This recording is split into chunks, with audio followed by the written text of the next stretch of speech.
pessoal, tudo bem? Eu resolvi gravar esse vídeo para contar em detalhes como aconteceu as últimas horas de aflição com a Adassa e como a morte dela, repentina, veio nos assolar. Eu peço a compreensão se em alguns momentos a emoção aflorar, é muito recente e eu resolvi que gravaria esse vídeo baseado no fato de saber que falar é melhor do que se calar e ser encorajada ao assistir outras mães falando sobre suas perdas também.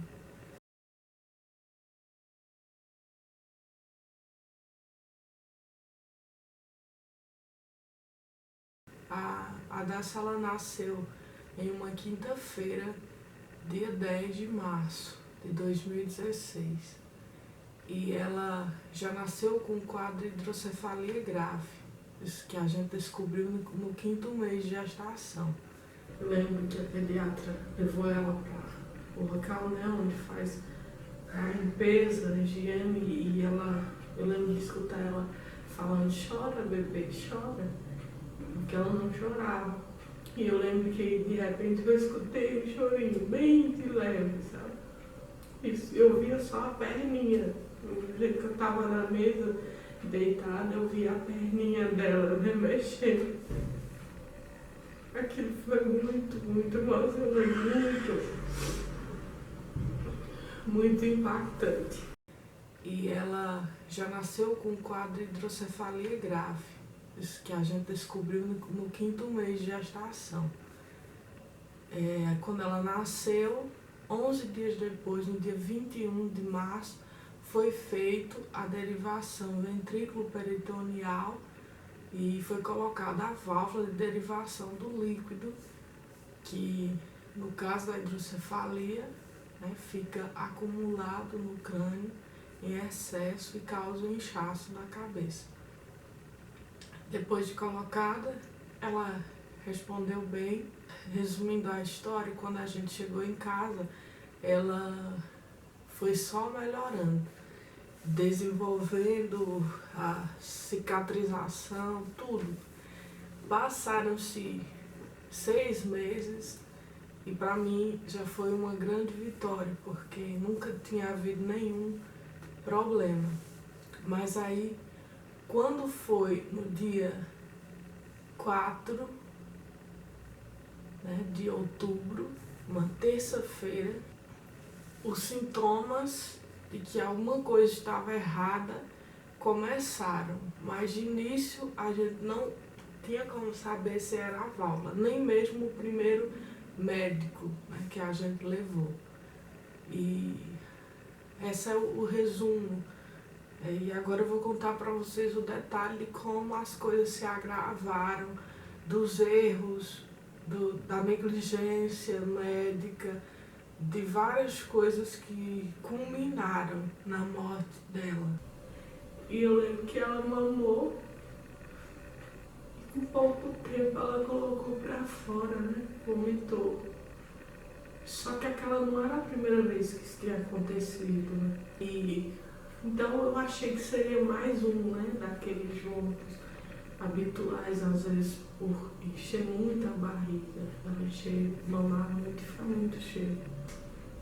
Quando foi de tardezinha, acho que 6 horas, porque ela mamou e novamente voltou. E aí, passou a noite, ela mamou mais uma vez e não vomitou. Eu pensei, eu acho que normalizou alguma irritação, alguma coisa deve ter normalizado. Aí de manhãzinha, como de costume, naquela rotina, quando eu sento com ela para ela mamar, na hora que ela começa, ela coloca pra fora. Aí eu tenho a certeza que ali tinha que ter, uma intervenção médica.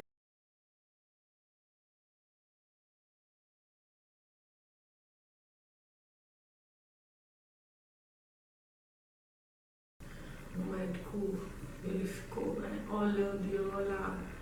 Isso não parece ser a válvula, mas é porque assim, ela acordava e ela ainda dava sinais, ela acordou, eu lembro dela no meu colo, ela acordada e ela olhando, sabe? Olhando para só as coisas, porque ela foi a última vez que ela acordou e fez, sabe, aquele jeitinho dela de ficar olhando assim. Naquele dia ela vomitou ainda umas 3 vezes. A situação só foi piorando.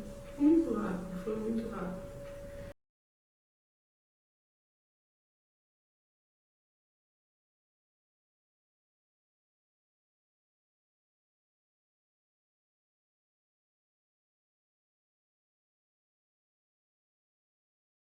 Aí quando eu cheguei com ela no hospital, devido no ambulatório, que era o local que ia para consulta, o neuro não está atendendo naquele dia, eu fui direto para a emergência do hospital. O Hospital Dom Malan, administração IMIP, Petrolina, Pernambuco. E quando eu cheguei lá, os erros já começaram. O rapaz, uma enfermeira que estava na classificação, me perguntou o que ela tinha, eu fui falar, eu não aguentei, aí eu chorei. Perguntou se ela tinha tido febre, eu disse que não, mas ela estava desidratada, sem se alimentar e num estado de sono que não era normal. Não precisava ser médico. Se eu estava com ela o tempo todo, eu sabia que aquilo era normal. Então eles precisavam acreditar em mim, né? Porque eles poderiam pensar que ela estava dormindo naquele momento, mas não, era o tempo todo. E eu expliquei para ele e simplesmente ele pegou, depois de tudo, coloca essa pulseirinha nela. Quando eu vi a pulseirinha azul, classificação de risco, não é urgência.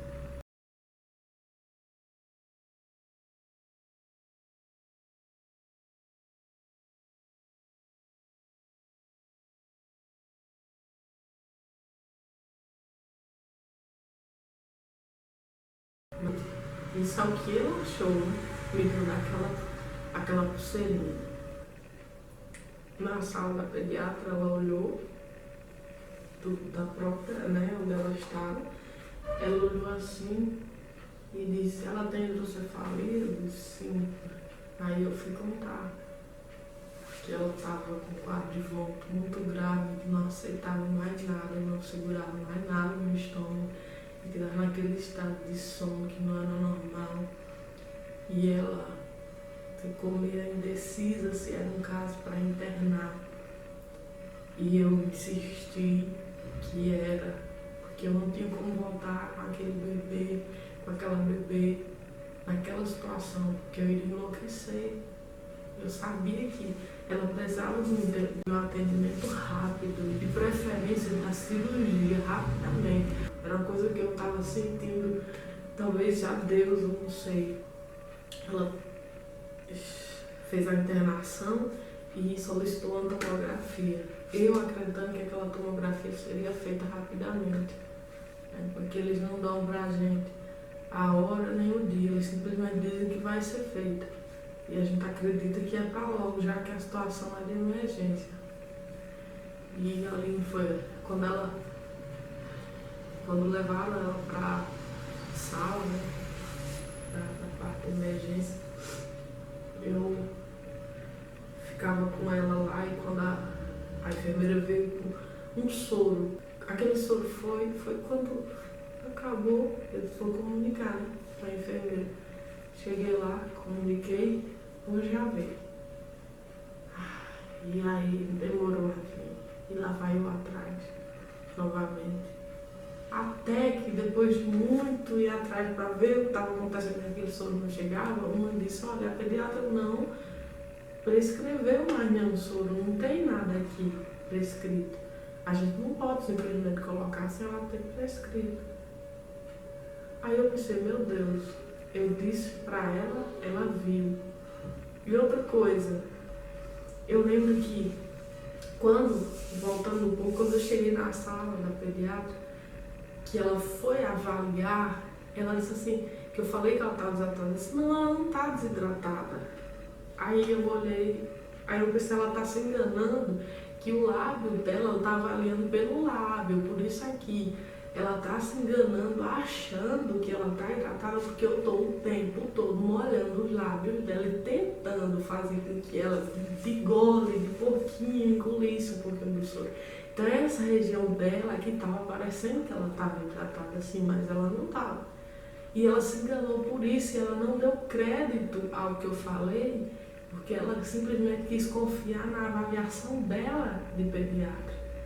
E aí esse problema do soro teve origem nisso, no engano dela e no fato dela não ter dado crédito à minha posição, aquilo que eu estava vendo.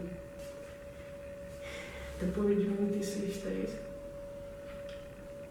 eu fui na sala e quando eu cheguei na sala, essa pediatra tinha ido almoçar e estava uma outra.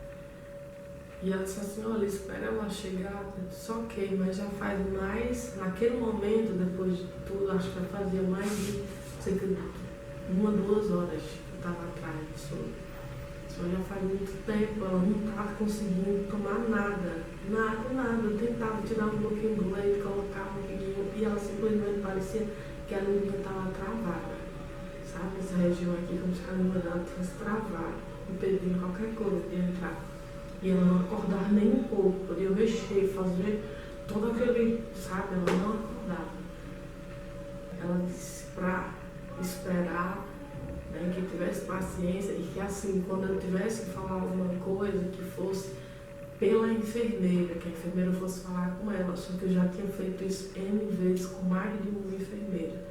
E as enfermeiras simplesmente se ocupavam para lá e não deram aquela importância. E eu fiquei, cada vez que eu entrava, voltava na sala, eu saía, eu tentava uma coisa, ver se conseguia voltar, eu sentava, eu tentava dar pra ela, eu chorava, desesperada, como se estivesse já sabendo que ali era o quadro estava se gravando de uma forma rápida, que eu precisava fazer alguma coisa, sabe? Tinha uma mãe que estava comigo com o bebê prematuro e ela viu toda a minha aflição. Ela olhava para mim, eu olhava para ela e eu lembro que ela sentia um pouco daquilo. E eu disse para ela assim, eu lembro disso, eu disse, se acontecer alguma coisa, eles vão ser responsáveis. Só que eu nem imaginava que poderia se agravar um quadro tão rápido. Mas eu sentia de alguma forma que eu cheguei a falar aqui. Essa coisa do soro durou muito tempo. Antes desse soro chegar, teve a questão da respiração, que foi quando ela começou a dar sinais de estar com problema respiratório. Quando ela começou com a respiração, que chega me doía, sabe? Me doía, me deixava sem ar de ver ela naquela situação. E eu corri rapidamente, quando ela começou a respirar, que eu escutei, eu disse, meu Deus, o que está acontecendo? Ela nunca teve cansaço, ela não tem isso. E eu corri para lá, quando a pediatra veio, que ela colocou, né, o aparelho lá para escutar, disse que estava normal. E eu falei, não está normal, ela não respira assim. Ela simplesmente meio que ignorou mais uma vez, foi a mesma do soro e voltou. E aí eu tive que ir novamente na sala, porque ninguém fazia aquilo por mim, eu pedia, eu falava com as enfermeiras e ela fazia de conta, sei lá, que sabe, teve uma que chegou até a me ignorar. Tem muito isso, né? Infelizmente, as pessoas pensam que é um trabalho comum, né? Mas trabalhar com pessoas é uma coisa muito delicada, com vidas, com ser humano, com saúde. E ali, nessa parte do oxigênio, né, que eu tratava ela de fazer alguma coisa, eu fui na sala. E quando eu cheguei lá, ela pediu para que outra pediatra fosse olhar. Acho que ela mesma estava decisa realmente no que fazer em relação àquilo.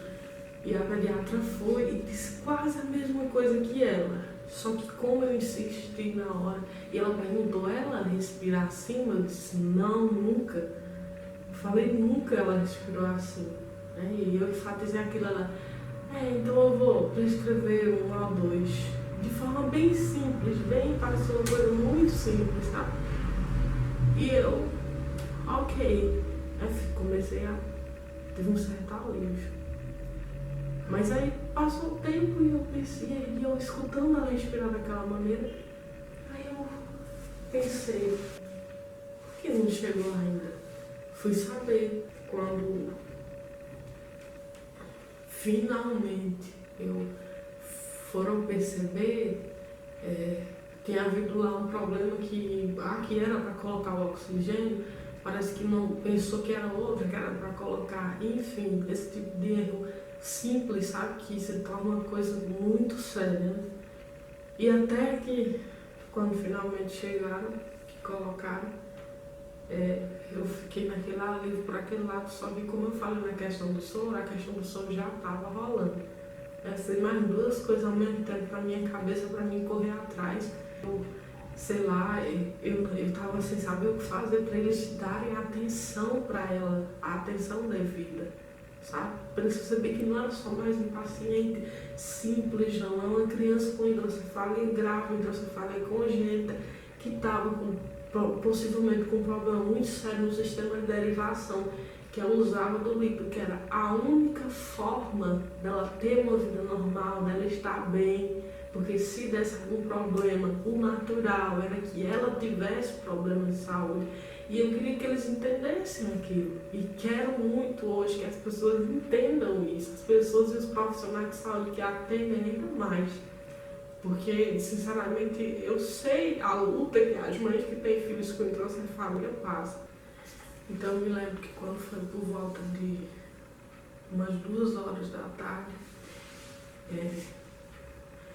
ou 3, eu não me lembro bem, quando a enfermeira chegou, uma que já tinha visto muito minha aflição, chegou com uma seringa, assim, com aquela quantidade de soro para uma criança que não estava se hidratando com mais nada, sabe? Umas 3 horas sem nada. E chegou com aquela quantidade, porque depois de muita insistência, acho que resolveram dar aquilo para ver se eu ficava tranquila. Aí repetição que eu ia para a parte pediátrica. Aí a gente foi, e quando chegou lá, rapidamente as enfermeiras vieram reavaliar, perguntavam, fizeram muitas perguntas, e a médica me deu crédito, finalmente, quando eu falei na desidratação. Aí rapidamente esse soro chegou, ela foi mudar de área, outra visão, outro profissional, o soro chegou. Quando tudo se acalmou, que eu fiquei ali, o que eu entendi? Agora o quadro ia ficar mais tranquilo, eles iam, acho que naquele dia, no outro dia, quem sabe, essa tomografia sairia, e ela faria a cirurgia, ficaram tudo bem, pouco dias estavam voltando para casa. Eu lembro que quando eu sentei,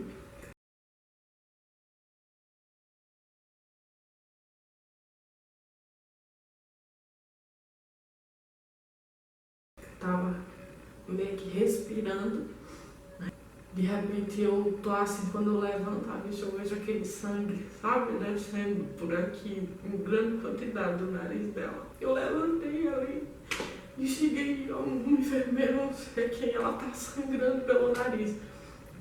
E rapidamente chegou mais umas 3 com ela, uma coisa assim, e começaram a socorrer ali.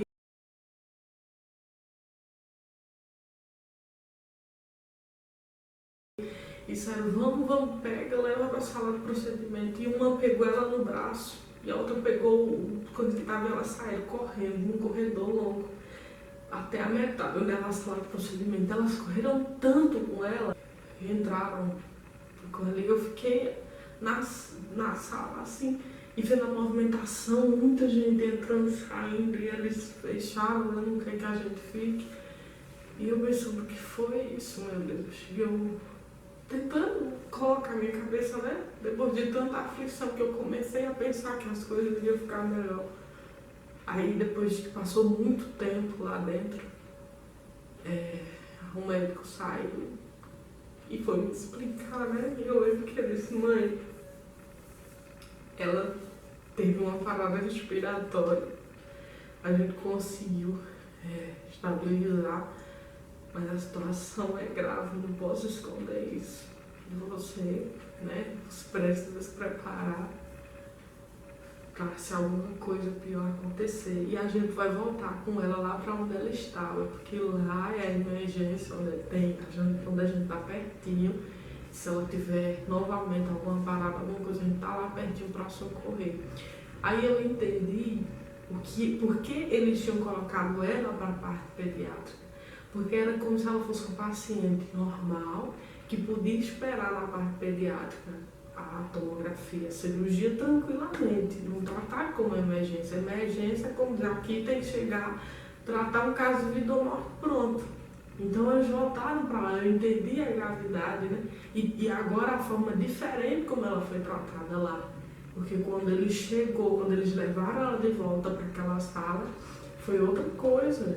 Tinha todo o medicamento, tudo no horário certo, eu não precisava ir atrás de nada mais, nada, não me preocupava com isso, com o enfermeiro chegar, olhar isso, olhar aquilo, não precisava mais sair atrás não. Tinha todo o cronograma certinho, que ela era uma paciente grave e que ela poderia morrer. Então foi nesse ponto que ela teve o tratamento que ela deveria ter tido desde o início. E foi uma angústia muito grande. Quando ele me disse que aquela situação era grave e que haviam ligado para o neurocirurgião que atende naquele hospital, e aí ele me informou que explicou para ele a situação, a gravidade, e ele simplesmente disse que precisaria de uma tomografia. E só, essa foi a resposta dele. Mas ele não perguntou, por exemplo, se havia uma tomografia anterior dela, ele não quis saber, porque havia.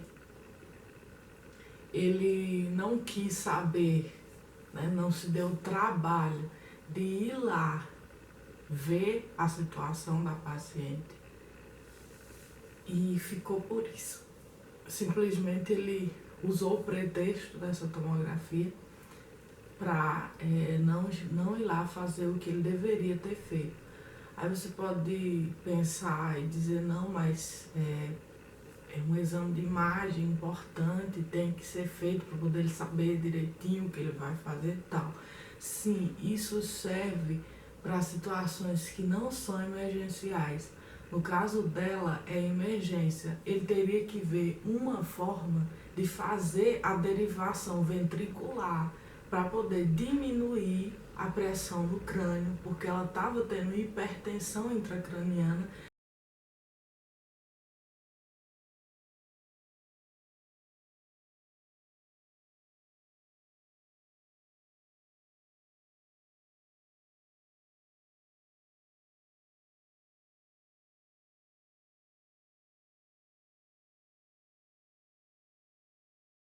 E ele sabia disso, como neuro, ele sabia disso, que ela estava tendo hipertensão intracraniana, os sintomas eram evidentes. E ele simplesmente usou o pretexto dessa tomografia, para não ir nem lá. E aí eu lembro que o médico ele disse para mim, eu expliquei para ele a situação, a gravidade. Agora vai dar conduta dele. Ele citou conduta. E disse mais, disse assim, eu estou fazendo o meu dever, a minha parte. O que eu puder fazer para salvar ela, que tiver ao meu alcance, a minha função, eu vou fazer. Agora essa parte neurológica eu não posso. E aí eu entendi tudo, né? Eu entendi tudo. Mais tarde, em outro momento, eu perguntei para ele por que o neuro exigia essa tomografia. E ele olhou para mim e disse, eu não sei. O médico poderia saber, porque ele poderia ter me falado da importância da imagem naquele momento, disso, daquilo, mas ele não fez isso.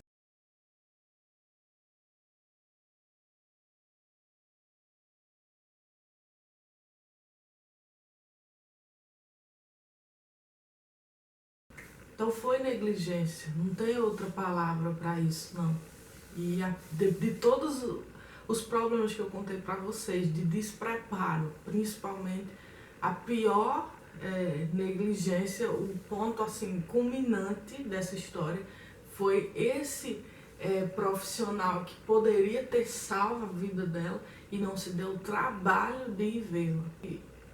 Então, depois desse momento que ele me contou, né, a situação, que havia passado o primeiro cirurgião, que ia voltar com ela para a emergência, né, para a área da emergência, a gente foi e o médico tinha me explicado quando que eu deveria chamá-los, né? E eu lembro que de manhã, assim que, né, logo cedo veio uma equipe com o que havia socorrido, o médico residente que havia socorrido ela. Ao todo, acho que tinha uns 10 médicos na sala e eles se olhavam, né, de uma forma um pouco... Depois deles conversarem ali, eu lembro que a médica disse assim, eu não sei como que ela está conseguindo ainda esse batimento cardíaco, por causa da forma como ela respirava e da situação, né, tudo. Além de que, ao que tudo indica, ela havia broncoaspirado e tiveram que colocar a sonda apenas para sair, nada para entrar. Naquele momento ela não podia se alimentar, nada, era somente o soro e a sonda era para que a secreção fosse, né, retirada. Então era gravíssimo e eles disseram que iriam se reunir, iriam ver o que iria ser feito com ela.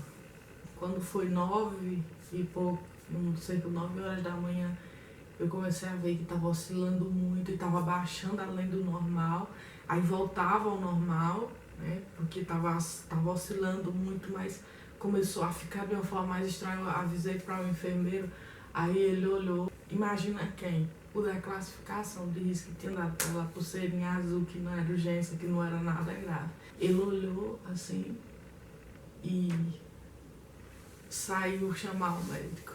Daí eles chegaram. E quando eles chegaram, já pegaram o desfibrilador, tudo, né, para poder tentar reanimar, e me tiraram da sala.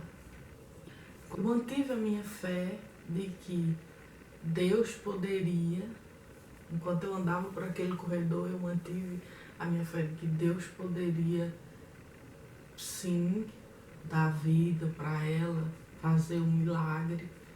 Mas ao mesmo tempo eu precisava me preparar que poderia também ser um momento que Deus iria permitir a partida dela. E ali eu andei e demorou muito, muito, muito, muito.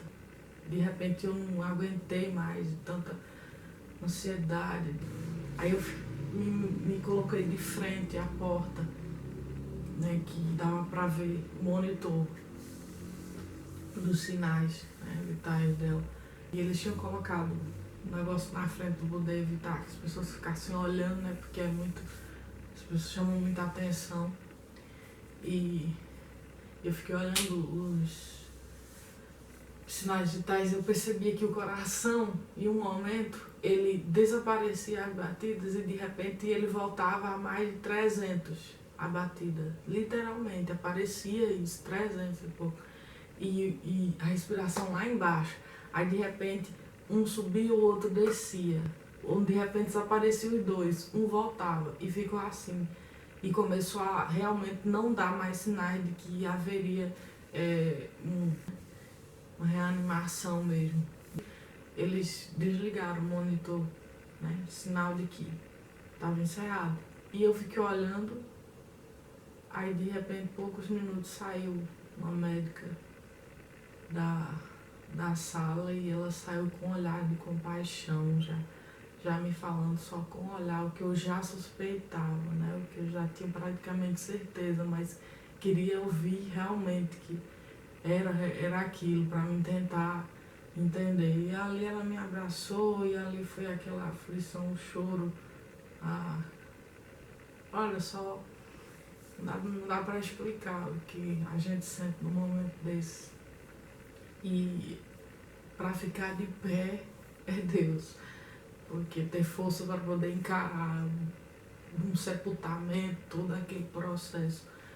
E dali o médico depois ele foi me explicar, né, que fizeram muito tempo de reanimação, mais do que geralmente é feito, porque ela era bebê e teria chance. mas não teve como, né? A hipertensão intracraniana atingiu toda a parte respiratória dela. A causa da morte, insuficiência respiratória aguda, causada pela hipertensão intracraniana. E a origem dessa hipertensão é a hidrocefalia grave, né? No caso dela. A Darcy, ela poderia sim ter sido salva se ela tivesse tido um atendimento rápido, emergencial, como deve ser nesses casos. Mas infelizmente não foi isso que aconteceu. E para mim agora, para meu esposo, para a família, resta aceitar que Deus permitiu tudo, não que Deus quisesse. Permissão é diferente de querer, de provocar aquilo. Então, mas a gente tem recebido consolo e cuidado de Deus. A vinda dela para mim mudou a minha vida. E a morte também, porque eu não esperava algo tão repentino, porque eu sei o quanto é possível viver com o uso do sistema de derivação do líquido, né, que causa a pressão no crânio e todos os problemas que a hidrocefalia ocasiona, mas eu sei que é possível viver. Eu sei que tem mães que podem estar me assistindo agora, que filhos com hidrocefalia, sejam bebês, sejam crianças que sabem disso, né, que seu filho está desenvolvendo bem, que usa a válvula, e essa era também a minha esperança. Era o que eu imaginava, jamais. Eu pensava em que poderia passar por muitas coisas, ela ter que fazer várias cirurgias, ter problemas, né, na válvula, essas coisas, mas eu não pensava nunca uma morte tão precoce assim, por na verdade a falta de um procedimento adequado numa situação que ela estava. Tudo que eu queria era que as crianças com hidrocefalia tivessem a atenção devida. Quando a válvula estivesse obstruída ou com algum problema, não ficasse meses esperando uma tomografia, meses esperando uma cirurgia, semanas ou o que fosse, que simplesmente elas tivessem atendimento imediato.